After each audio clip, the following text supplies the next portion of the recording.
Agora eu vou explicar duas análises de modelo que estão detalhadamente descritas no nosso livro Método Simplificado de Diagnóstico e Planejamento em Ortodontia Corretiva, mas que carece de uma parte prática simplificada de como que a gente faz as medidas da dentição mista e da dentição permanente, que são as mais frequentes no consultório ortodôntico.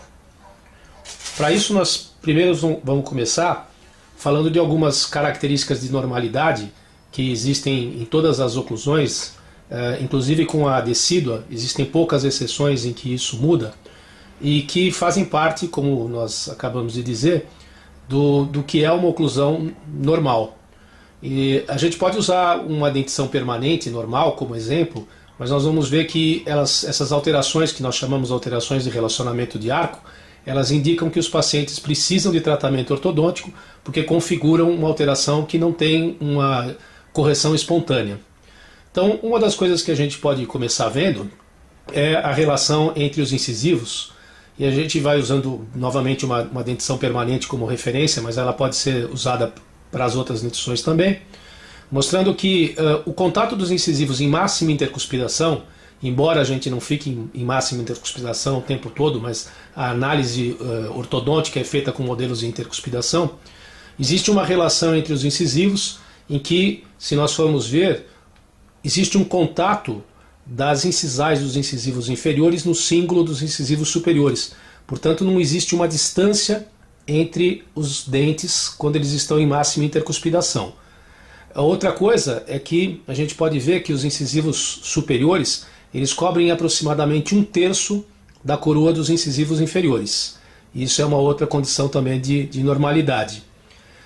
E outra coisa que a gente pode avaliar, mas não com tanta precisão nos modelos, é que precisa haver na dentição permanente uma certa inclinação no sentido vestíbulo-lingual dos incisivos para que eles tenham o contato perfeito entre eles. Então a gente já pode começar a falar de algumas alterações que nós consideramos alterações de relacionamento de arco que implicam no tratamento ortodôntico. Então, por exemplo, uma delas é o distanciamento entre os incisivos superiores e inferiores. Então, se nós tivermos um distanciamento em máxima intercuspidação, eles não estão articulando no cíngulo dos superiores, nós temos o que nós chamamos de sobressaliência, que antigamente era chamado de overjet. Então, isso pode ser medido, inclusive, e nós podemos ter uma mensuração, por exemplo, de quanto é esse distanciamento. Então aqui, por exemplo, nós podemos ver que se o paciente mordesse dessa maneira, ele teria uma sobressaliência de 5 milímetros. A outra coisa que pode acontecer também nós temos uma mordida de topo, né? Então que também é um distanciamento errado entre os incisivos, e até mesmo uma mordida cruzada anterior. E a gente pode ver que a mordida cruzada anterior também pode ser medida. Essa distância que existe entre as incisais dos incisivos também é uma medida importante. Então, nós podemos ter uma sobressaliência, mordida de topo, mordida cruzada anterior. Com relação ao problema vertical, como nós já falamos anteriormente, os incisivos superiores cobrem 1/3, os superiores cobrem 1/3 dos inferiores. E algumas vezes nós temos situações em que cobre mais de 1/3, então nós vamos ter a sobremordida, e em algumas situações que cobre menos de 1/3 e nós vamos ter a mordida aberta. Todas essas situações que nós falamos, sobressaliência, sobremordida, mordida de topo, mordida cruzada anterior, justificam um tratamento ortodôntico. Então, normalmente a gente precisa olhar a cefalometria para saber se não é um problema esquelético, ou se essa mordida não é uma característica esquelética que está se traduzindo no tipo de mordida do paciente. Bom, outra coisa que a gente pode ver também é que os dentes superiores, a partir do canino, as cúspides vestibulares, elas estão sempre à frente, né, mais para vestibular, dos dentes inferiores. E nós podemos ter também algum tipo de alteração, né? Uma delas é a mordida cruzada, em que isso se inverte, né? As cúspides vestibulares dos inferiores estão mais à frente dos superiores, e algumas vezes, inclusive, nós temos a chamada mordida em tesoura, em que os molares superiores se encontram ocluindo fora dos molares inferiores, e é inclusive uma alteração de difícil tratamento e que interfere bastante na dimensão vertical por não haver um contato oclusal. Então, tanto a mordida cruzada quanto a mordida em tesoura, também são alterações de relacionamento de arco que implicam que o paciente tem um problema ortodôntico que precisa de ser mais aprofundado para que nós possamos saber qual é a sua origem. Ao avaliar a dentição mista, nós vamos ter algumas características interessantes, como por exemplo, na dentição mista, como existe uma desproporção entre o crescimento da maxila e da mandíbula, algumas vezes a maxila cresce um pouco mais rápido que a mandíbula, então é a única fase da dentição em que nós podemos ter um pequeno aumento na sobressaliência, mas nada mais do que 3 milímetros de distanciamento entre os incisivos pode ser considerado normal, né? Mas até 3 milímetros não é também considerado anormal se os molares estiverem também em classe 1. Outra característica importante da dentição mista é que a gente pode ver aqui que durante a erupção do canino permanente, ele ocupa uma posição em que ele toca na parte distal da raiz dos incisivos laterais e provoca uma inclinação dos incisivos laterais, assim como os incisivos centrais também apresentam um diastema na linha média. Van der Linden demonstrou que esse diastema fecha em mais de 80% das vezes quando o canino permanente erupciona e verticaliza as raízes desses dentes. E muitas vezes existe um erro grosseiro em ortodontia, que é fechar o diastema antes do tempo, né? Ou seja, se você verticalizar a raiz do incisivo lateral antes do tempo, essa raiz vai ter o contato com a coroa do canino permanente e pode haver ou a reabsorção ou deslocamento do canino para palatino, causando a impactação desse canino. Então, muito cuidado com os diastemas e inclinação incisivo, que são uma queixa muito comum dos pais, e alguns ortodontistas costumam nivelar esses dentes numa idade muito precoce. A gente sabe que diastemas e inclinação nós podemos fechar até na dentição permanente, então não é nada que tenha realmente uma implicação importante. Outra coisa que é interessante de ver também nesse modelo aqui, é que nós estamos vendo que o tamanho do segundo pré-molar, por exemplo, que ainda é o dente descido que se encontra nessa arcada, é muito menor a largura desse dente do que a do dente que vai substituí-lo. Portanto, existe uma sobra de espaço quando nós temos os 3 dentes descidos ainda, o canino, o primeiro molar e o segundo molar descido, que foi chamada por Nance de espaço livre de Nance. Existe uma sobra de espaço nessa região e normalmente essa sobra é perdida quando o segundo molar descido esfolia, o primeiro molar permanente ocupa esse espaço.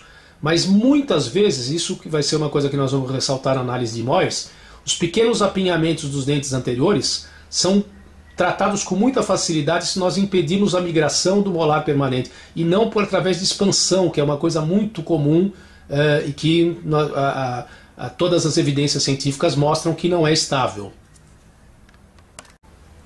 Voltando para a dentição permanente, nós sabemos que a partir do momento em que houve a troca dos dentes descidos, o primeiro molar mesializa, ocupa o espaço, os dentes anteriores vão verticalizar depois da erupção do canino, então uma oclusão perfeita teria esse tipo de característica.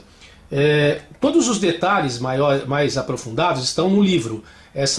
Esse tutorial ele serve somente para dar uma noção de como é feita a análise de espaço, que é o mais difícil de tentar se explicar num texto.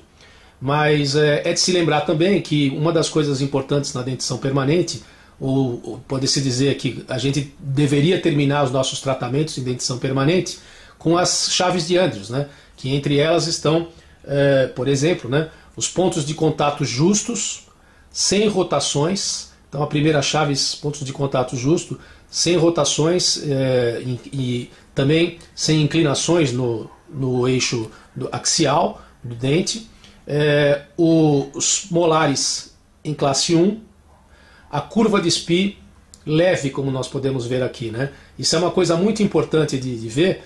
A curva de Spee é considerada leve quando nós colocamos uma régua e essa distância aqui na parte mais profunda da curva de Spee é até 1,5 mm.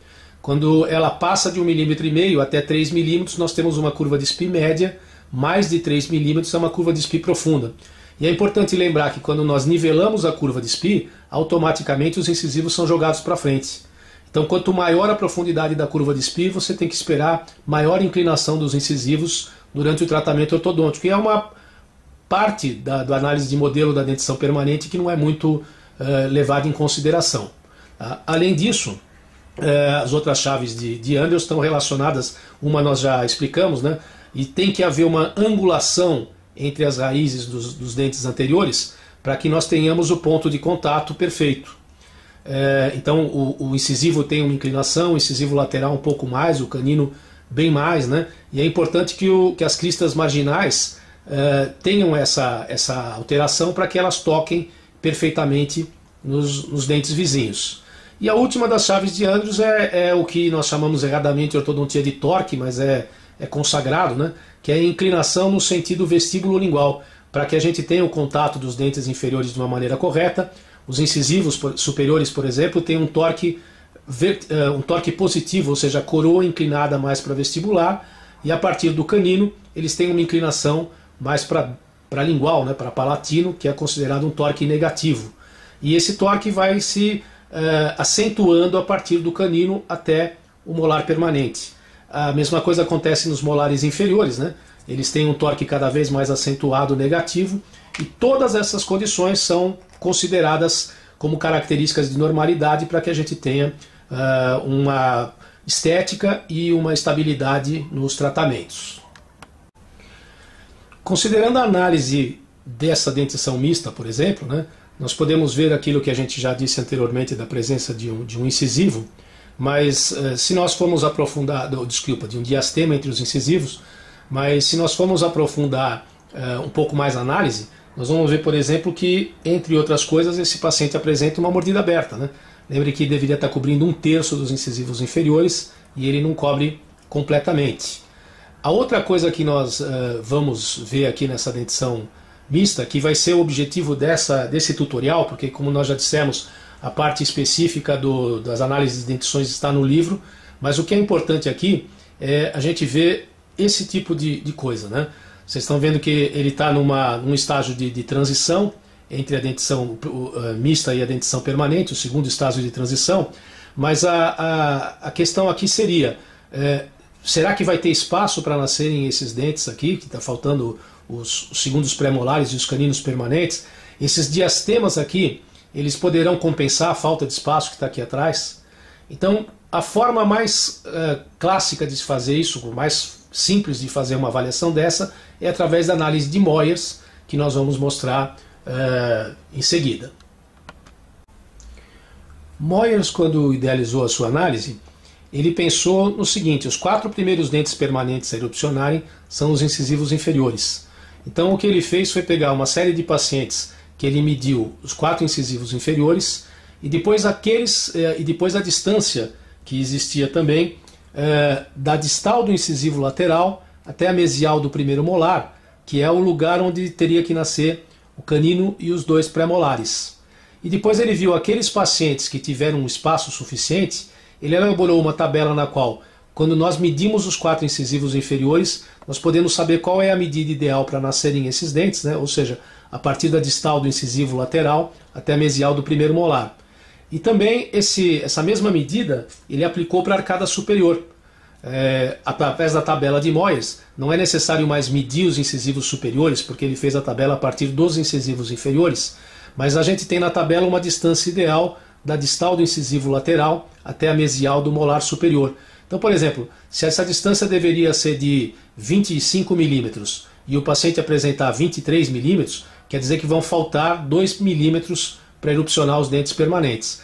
Como nós estamos vendo uma oclusão ideal, esse paciente obviamente apresenta até espaço sobrando, né? A gente já viu anteriormente que o espaço de Nansen ainda estaria presente aqui.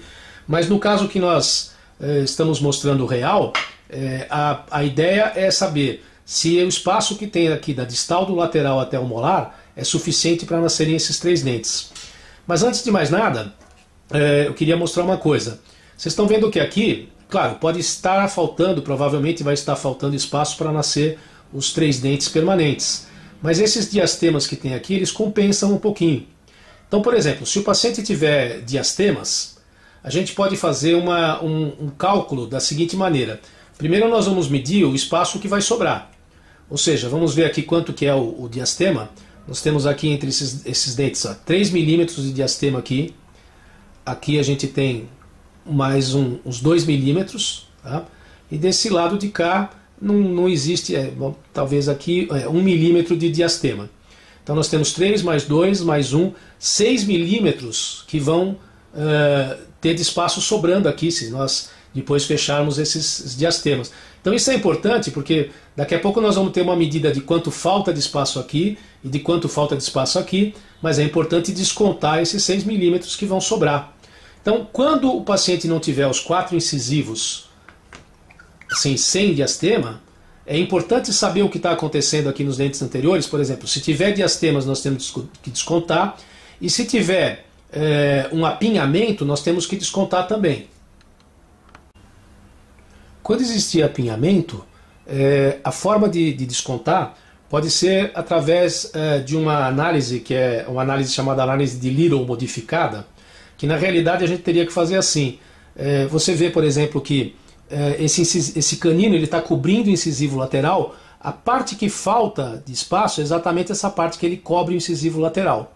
Aqui é a mesma coisa, olha, a parte que falta de espaço aqui é esse tantinho aqui que o incisivo central está cobrindo o incisivo lateral.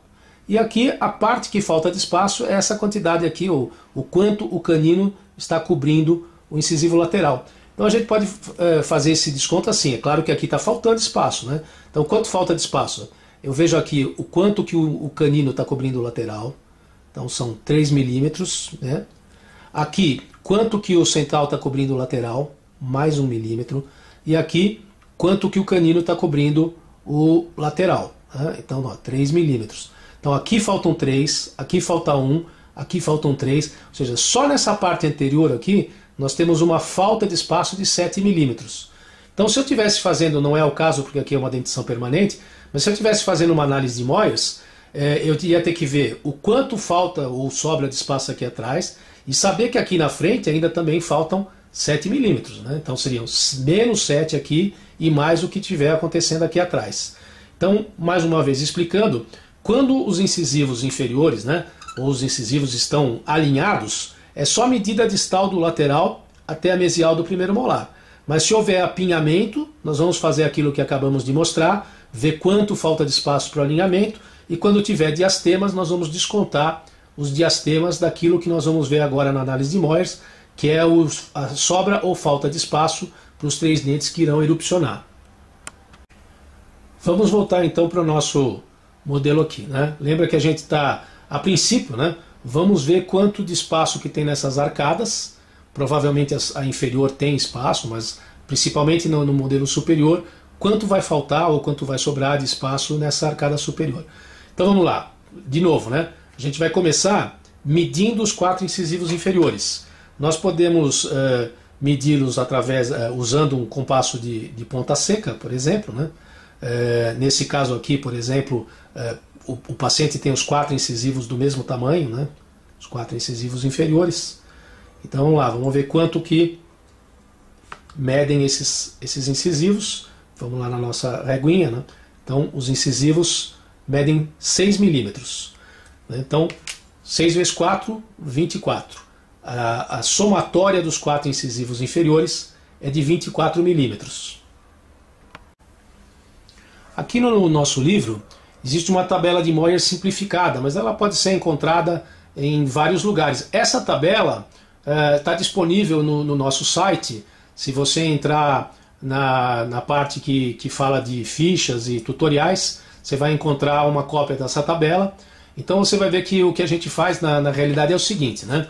Para a gente saber qual é a distância inferior, lembra que a medida tinha dado da somatória dos incisivos, tinha dado 24 milímetros. Então nós vamos procurar nessa coluna aqui de cima e vamos encontrar aqui. Ó.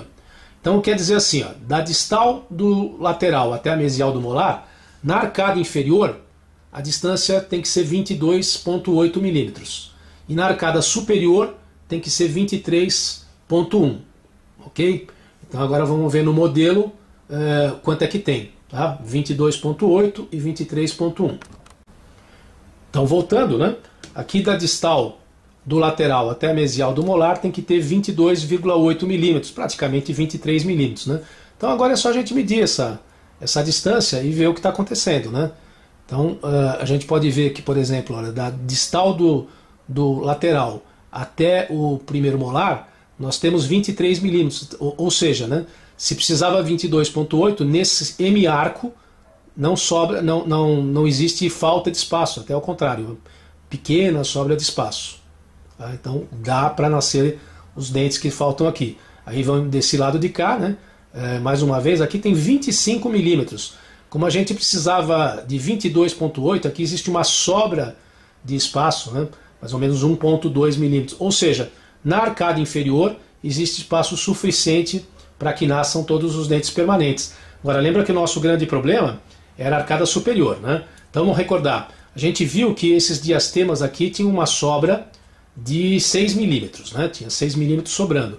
Agora vamos ver daqui da distal do lateral até o molar quanto que tem de espaço. Lembra, na tabela diz que a distal do lateral até o molar tem que ter 23,1. Então vamos ver lá se tem, né? 23,1. Medindo aqui, a gente pode ver que a falta de espaço aqui é enorme. Olha, nós temos praticamente 17 milímetros. Precisam de 23 milímetros e nós temos 17. Então faltam 5 milímetros só nesse hemiarco. Vamos ver do outro lado. Aqui nós temos também a 22, né, um pouquinho aproximando aqui. Menos que isso, nós temos 19 milímetros e a gente precisa de muito mais, né? Então, como nós precisamos de 23 e nós temos 19, faltavam aqui 4 milímetros, né? Aqui anteriormente, como nós vimos 23, tinha 19, faltam 4 e 4, né? Faltam 8 milímetros. Mas veja bem, olha que interessante. Falta 8 milímetros para nascerem esses dentes, mas a gente tinha um diastema aqui na frente que proporcionaria 7 milímetros. Então, se a gente for pensar bem, se a gente conseguir, por exemplo, né, manter esses molares aqui e recuperar esse espaço aqui da frente, praticamente vai faltar só 1 milímetro. Muitas vezes as pessoas olham diretamente assim essa falta de espaço e acabam pensando em fazer, por exemplo, uma expansão, alguma coisa que não tem o menor sentido, porque esse paciente não tem uma mordida cruzada. Tá? Então, esse caso, inclusive, é um caso que é uma exceção por causa dos diastemas, mas vocês viram como é fácil, né, de fazer essa medida. Tá? Bem, agora vamos ver uma dentição permanente, e uma das coisas que a gente pode notar logo de cara nesse caso aqui é que existem algumas alterações de relacionamento de arco, né, como por exemplo a mordida cruzada anterior. Além de tudo, também a relação de molares e de caninos, né, é uma relação de classe 3, né, mas o que interessa para nós no momento, as outras particularidades, elas são bastante fáceis de se estudar, inclusive em nosso livro ou outros livros, mas uma das coisas que um tutorial por vídeo é mais fácil da gente conseguir decidir a coisa mais importante, né, que é assim, nessa falta de espaço, eu posso fazer esse tratamento aqui com ou sem extrações? Então uma coisa que é bastante importante é a gente pensar no seguinte, que independente dessas novas tendências de usar brackets autoligados ou alguma coisa assim, é sempre importante lembrar da terceira lei de Newton, né, que dois corpos sólidos não ocupam o mesmo lugar no espaço. Então se eu tentar colocar esse dente no espaço que falta, ele vai acabar aumentando o tamanho do arco de qualquer maneira, seja qual for o tipo de bracket que eu use, isso é inexorável. E uma das coisas que acontece é que o arco aumenta em todas as direções, inclusive com protrusão e inclinação, né, dos dentes, e não é só olhar a falta de espaço pela análise de modelo. É sempre importante a gente ver, por exemplo, a queixa principal do paciente. Muitas vezes ele fala que ele tem os dentes para frente. Então se você aumentar o tamanho desse arco, mesmo com uma discrepância pequena, ele vai reclamar mais ainda. Na cefalometria a gente pode ver também a protrusão e inclinação dos incisivos. Então se você já tem um paciente que tem os incisivos labiovertidos e protruídos, quando fizer o alinhamento vai aumentar o tamanho do arco. Então não é só uma medida. O que nós vamos mostrar agora é como se mede a falta de espaço. Mas a decisão por extração, ela não tem a ver apenas com a falta de espaço. Eu posso, por exemplo, mostrar um outro caso aqui, em que a gente pode ver, por exemplo, que se olharmos o modelo assim, depois nós vamos ver que está faltando espaço aqui bastante. Mas a princípio os dentes estão relativamente alinhados e os incisivos e os inferiores estão relativamente alinhados. Mas qual é a queixa principal do paciente? A queixa principal do paciente é a sobresaliência. Então, para eu conseguir fazer o tratamento desse paciente, eu preciso encontrar bastante espaço atrás do canino para eu poder colocar esses caninos em classe 1. Então vamos ver o final desse tratamento. Vocês podem notar que houve extração de pré-molares, houve necessidade de extração de pré-molares para atender a queixa principal do paciente, embora no primeiro modelo a gente não tenha um apinhamento muito grande. A gente teve que fazer a extração dos pré-molares para poder fazer a lingoversão e a retração dos dentes anteriores. Então não existe essa ideia de que tem pouco apinhamento, eu não faço extração. A gente tem que ver, como eu salientei, a protrusão, a inclinação dos incisivos, a queixa principal do paciente, tudo isso deve ser levado em conta. E daqui a pouco a gente vai voltar para esse modelo aqui, porque vocês podem notar que ele não tem um apinhamento muito grande, né? Lembra que a gente mostrou agora há pouco na dentição mista, que a gente pode medir o que falta de espaço, vendo quanto um dente cobre o outro, né? Então aqui a gente teria uma discrepância mínima. Mas olha quanto espaço eu precisei para conseguir fazer a retração dos dentes anteriores. Eu precisei extrair 2 premolares superiores para poder fazer isso. Então daqui a pouco a gente volta para esse assunto aqui, mas na maior parte das vezes, o que nós fazemos, a nossa grande dúvida na maior parte das vezes, está relacionada com esse problema aqui, né? Esse espaço que eu tenho aqui, é muita falta de espaço, eu faço um desgaste, eu tenho que fazer extração, né? Além disso, como eu falei, a gente tem que ver na cefalometria e na queixa do paciente o que ele acha da inclinação dos dentes. Mas, a princípio, a coisa importante é medir o quanto está faltando de espaço aqui. Então, existe, a gente já falou anteriormente, existe aquela discrepância simplificada de Little, que é só você medir o quanto um dente cobre o outro. Então, a gente já viu esse modelo anteriormente, né? Aqui faltam 3 milímetros, aqui mais 1 milímetrozinho, e aqui faltam 3 milímetros. Então, você vê que a gente de cara já sabe que aqui tem uma discrepância de 7, menos 7 na realidade, né? Então, se eu alinhar essa arcada, eu vou inclinar os incisivos, vou aumentar o tamanho do arco, depois eu preciso saber se isso é possível ou não, tá? Mas a gente sabe que a falta de espaço aqui é 7 milímetros. Agora, nem sempre serve esse tipo de medida, porque no caso que nós acabamos de mostrar também de dentição permanente, se a gente for fazer uma análise de Little aqui, a gente vai ter uma discrepância de menos 1. Então você pode falar assim, então eu não preciso extrair. Não, eu tive que acabar extraindo os pré-molares, porque não esqueçam que a parte mais larga do incisivo é a sua incisal. Então quando essa incisal, para poder colocar os dentes na inclinação correta, ela teve que vir aqui para trás. Então se a gente simplesmente tentasse inclinar esses dentes para trás, eu ia ter um apinhamento enorme. Então, para não errar, quando os dentes estão com uma inclinação razoável, é claro que a gente opta por fazer uma análise simplificada de Little, quanto um dente está cobrindo o outro somente. Mas se você tiver inclinação dos incisivos, ela não serve. Então existe uma análise que a gente usa. Hoje, claro, existem análises que se escaneia o modelo e você consegue fazer pelo modelo, mas ainda talvez isso leve um certo tempo para que possa ser usada em qualquer tipo de clínica aqui no Brasil. Então, uma forma que a gente faz de não também ser muito complicada essa análise, é fazer da seguinte maneira. Vamos mudar o modelo para um modelo que tem um apinhamento maior. Então, por exemplo, esse modelo inferior aqui, vamos voltar para ele.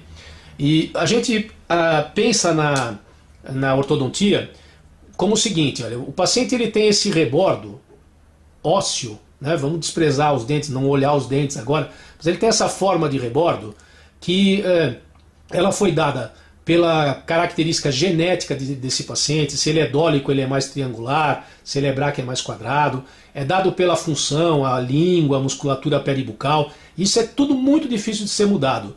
Não é o caso aqui, mas qualquer pessoa que estude ortodontia sabe que a forma do arco sempre volta para o normal. Você pode colocar o que você quiser aqui, depois de alguns anos ela vai voltar para o normal, para o que ela era inicialmente. Então, o que a gente faz em ortodontia, na realidade, seria assim, eu gostaria de, como se eu fosse montar uma dentadura desse paciente, e ele não tivesse os dentes, ele tivesse só o rebordo, onde eu colocaria esses dentes se eu pudesse montar uma dentadura para ele.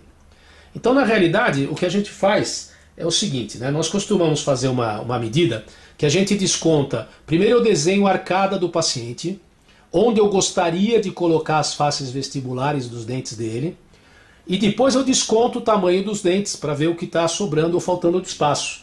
Então, para isso, a gente costuma fazer assim: a gente usa uma plaquinha de vidro, ou pode ser também aquelas capinhas de CD, elas servem muito bem para isso aqui. E a medida ela é feita da seguinte maneira, né? Primeiro a gente vai marcar aqui assim a mesial do primeiro molar, né? As duas mesiais dos dois primeiros molares. Desculpa que escorregou um pouquinho, né? As duas mesiais dos primeiros molares e aqui o ponto de contato dos incisivos. Isso se escorregar, por exemplo, né? A gente consegue colocar na posição correta. E agora eu vou desenhar, a partir daqui, eu vou desenhar onde eu gostaria de colocar as faces vestibulares dos dentes se eu pudesse ter essa propriedade, que aliás o aparelho vai fazer isso. Mas, por exemplo, se você fosse montar uma dentadura, uma prótese total, desculpe, esses dois pré-molares eu gostaria de montar nessa mesma posição. Mas se você ver, por exemplo, esse canino, eu teria que colocar, se eu fosse montar, ele teria que vir um pouquinho mais para dentro. Esse lateral, um pouquinho mais para fora. Então, a gente vai circundando, fazendo um desenho do arco ideal do paciente até onde que a gente gostaria de colocar os dentes anteriores. Então vocês me perdoam que eu vou ter que sair um pouquinho do foco aqui, que é impossível fazer dessa maneira, né? Eu tenho que examinar assim de cima mesmo, como seria esse desenho, tá? E a gente já vai voltar para mostrar como seria o desenho ideal nesse caso. Então agora podemos ver aqui o que eu considerei o arco ideal.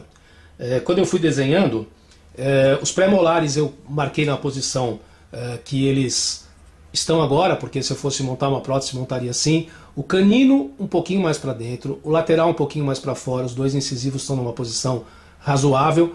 A distal desse lateral aqui eu jogaria um pouquinho mais para dentro, o canino eu jogaria mais para dentro, e esses pré-molares aqui estão numa posição razoável, né?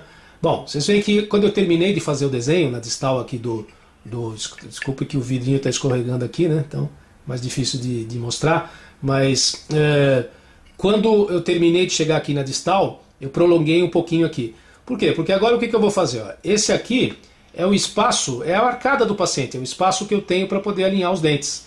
Então, se eu simplesmente alinhar os dentes e jogar todo mundo para fora, a tendência é que o dia que eu tirar a contenção, eles vão voltar para essa forma aqui. Então esse é o espaço presente, nós vamos dizer, tá? E agora o que eu vou fazer é descontar o tamanho de cada um dente. Eu comecei do segundo pré e fui até o segundo pré, então eu pego o tamanho de cada um desses dentes aqui e vou descontando desse meu desenhinho. Quando chegar lá no último dente, se tiver sobrando espaço, a gente o tamanho dos dentes vai estar menor, né? Nesse caso, provavelmente, como tem apinhamento, quando eu chegar no último dente vai passar um pouquinho. Então a discrepância é o quanto mais tem de dente em relação àquela arcada ideal. Então isso é bastante simplificado, ele pode ser até subjetivo, mas é sempre melhor alguma análise subjetiva do que nenhuma análise, né? Bater o olho e dizer aqui falta tanto, né? Isso é para adivinhos, né? Então o que a gente vai fazer assim, por exemplo, olha, eu vejo qual é a largura do pré-molar e vou descontar do meu desenhinho aqui, né? E assim sucessivamente. Então marquei onde é que está aqui, né? Tá? Aí eu vou descontar o outro pré-molar, o canino, lateral, central, tá? Vamos descontando dente por dente. Então vamos ver aqui quanto é que tem o tamanho do outro pré-molar, né? Mesmo tamanho. Então vou ali, desconto o tamanho do pré-molar também. Então os dois pré já foram aqui. Agora vamos ver o tamanho do canino. Então, quando eu for medir o canino, eu vou ver o espaço que ele vai ocupar na arcada, né, de mesial a distal. Então, se ele está torto, a gente vai colocar aqui a reguinha torta também. E vamos lá descontar o tamanho do canino. Não leva muito tempo, como vocês estão vendo, né? Então, falar o canino. Agora vamos ver os incisivos laterais. Né? Incisivo lateral, vamos descontar o tamanho do incisivo lateral. A gente já está percebendo aqui que alguma coisa é de errado, né? Porque eu já passei da linha média e ainda estou no incisivo lateral. Vamos ver o tamanho do central. Tá? Já vou descontar também o próximo central e o outro lateral, né? Que todos têm o mesmo tamanho. Então vamos lá, né? Tinha um lateral, o outro central,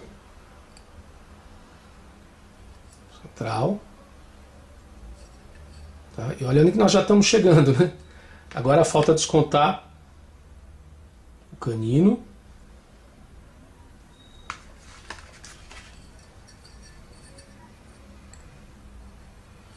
Já estamos chegando pertinho da marquinha. E agora, os pré-molares. Primeiro e o segundo pré, né? Então, primeiro pré. E eu vou ter que esticar até mais o meu risquinho aqui, que a discrepância é maior do que eu pensava, né? Primeiro pré e o segundo pré. Então, ó, a discrepância de modelo na realidade tem tudo isso aqui a mais de dente do que de osso, né? Essa é a forma que a gente costuma fazer a discrepância. Então é agora que eu vou medir, né? Então, se temos uma discrepância aqui de menos 9 milímetros, né? O que quer dizer que para eu conseguir alinhar esses dentes aqui de uma maneira perfeita, né, eu precisaria de 9 milímetros na arcada. Se eu tentar recuperar isso aqui com alinhamento, eu tenho que saber que vai aumentar o tamanho da arcada, ou eu posso optar por fazer a extração dos pré-molares, retrair os caninos e ocupar o espaço que eu vou ganhar com a retração de caninos com o alinhamento dos dentes anteriores. Mas aí já é uma decisão que o ortodontista tem que tomar em função da inclinação dos incisivos, da queixa principal do paciente, em suma, né? Então, essa é uma situação. Agora, como eu lembrei a vocês, o maior problema nós temos naqueles casos como esse, né? Porque olha como era a arcada do paciente e como ela teve que ficar para eu poder inclinar os dentes do paciente. Então, você montaria uma dentadura desse jeito ou desse jeito. Então, o que eu levei em conta? Eu não posso, quando eu for fazer o meu desenho aqui, eu vou usar o mesmo vidrinho aqui, vocês me desculpam para ganhar tempo, mas na hora que eu for desenhar a incisal dos incisivos, por exemplo, eu não posso colocar aqui, né? Porque olha que terminou, eu comecei vocês viram que eu terminei o meu caso assim, né? Eu desenhei aqui atrás os incisivos, eu não sei se vai ficar correto porque eu estou de lado aqui, né? Mas eu fiz alguma coisa assim, onde eu vou colocar os incisivos se eu for colocar uma prótese total. E aí, no final do tratamento, né? O que a gente vai precisar, eu vou colocar aqui para vocês verem, por exemplo, olha lá, ó. Deu certinho, né? Mas na hora que a gente coloca aqui, imagine, né? Eu vou fazer o desenho inteiro, me desculpa, eu não fiz o desenho inteiro aqui, mas eu vou continuar fazendo esse meu desenho. Eu pode até errar um pouco para quem eu não estou conseguindo enxergar na posição que eu estou, né? Mas vai continuando aqui até a mesial do molar, não sei se ficou perfeito, mas vocês vão perceber, por exemplo, que se eu fosse agora começar a descontar o tamanho dos dentes, parece, não tem apinhamento, mas na hora que eu começar a descontar o pré-molar, o canino, os dois pré-molares, o canino, quando chegar aqui vai faltar um monte de espaço. Por quê? Porque é o espaço que eu precisava para conseguir inclinar esses dentes para trás e terminar o tratamento da maneira que eu fiz. Então esse caso tem uma discrepância negativa muito grande, né? Eu quero chamar a atenção assim, que não é só dente apinhado que tem discrepância, dente inclinado também tem discrepância. E de novo, você pode fazer uma medida simplificada, por exemplo, aqui os incisivos estão relativamente bem inclinados, né?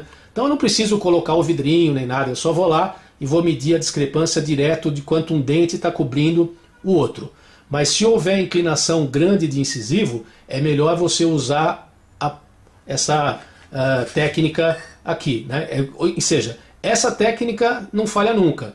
E a técnica da análise modificada de Little, ela erra quando a gente tem os incisivos muito inclinados. Então, na realidade, isso é, como eu falei, um tutorial apenas para ensinar como é que é a mecânica da medida dessas análises.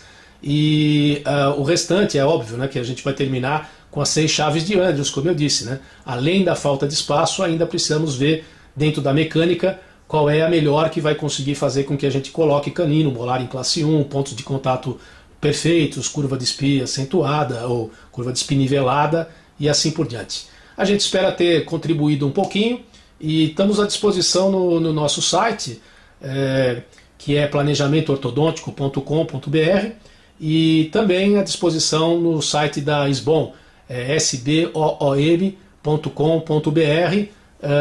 e mais uma vez um adeusinho para todo mundo.